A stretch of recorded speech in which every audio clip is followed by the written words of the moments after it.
اعوذ باللہ من الشیطان الرجیم بسم اللہ الرحمن الرحیم اللہم صلی علی سیدنا و مولانا محمد و علی آل سیدنا مولانا محمد و بارک وسلم.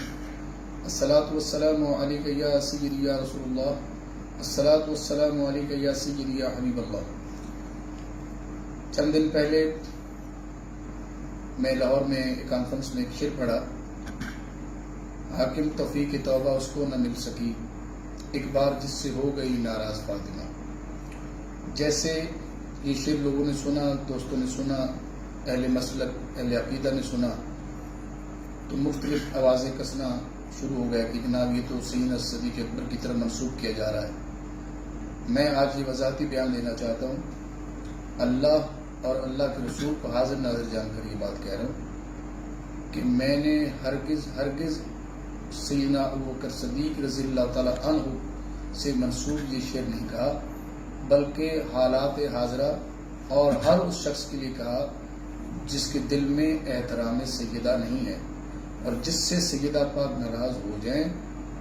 میرا عقیدہ ہے کہ اس سے حضور بھی خوش نہیں ہوتے، لیکن میں اگر کسی نے یہ نیت کسی کے دل میں ہے کہ یہ تو میں نے سیدنا ابوبکر صدیق رضی اللہ تعالیٰ عنہ کے حوالے سے کہا، تو جس نے بھی یہ شعر اس طرح سے سوچا یا اس سے یہ مراد لی، اس کی نیت اللہ جانتا ہے، میری بھی نیت اللہ جانتا ہے. ہاں اگر ایسا ہے تو اس کے بھی لعنت جس نے ایسا سوچا، بشمول میرے کہ میں نے اگر ایسا کہا.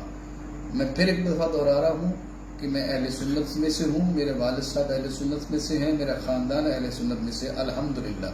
اور میں سیدنا ابوبکر صدیق کو اپنے سر کا تاج کل بھی سمجھتا تھا، آج بھی سمجھتا ہوں. اور کسی کو بلا وجہ اور بے وجہ بے سبب کسی کے عقیدے پہ ہٹ کرنے کی ضرورت نہیں ہے.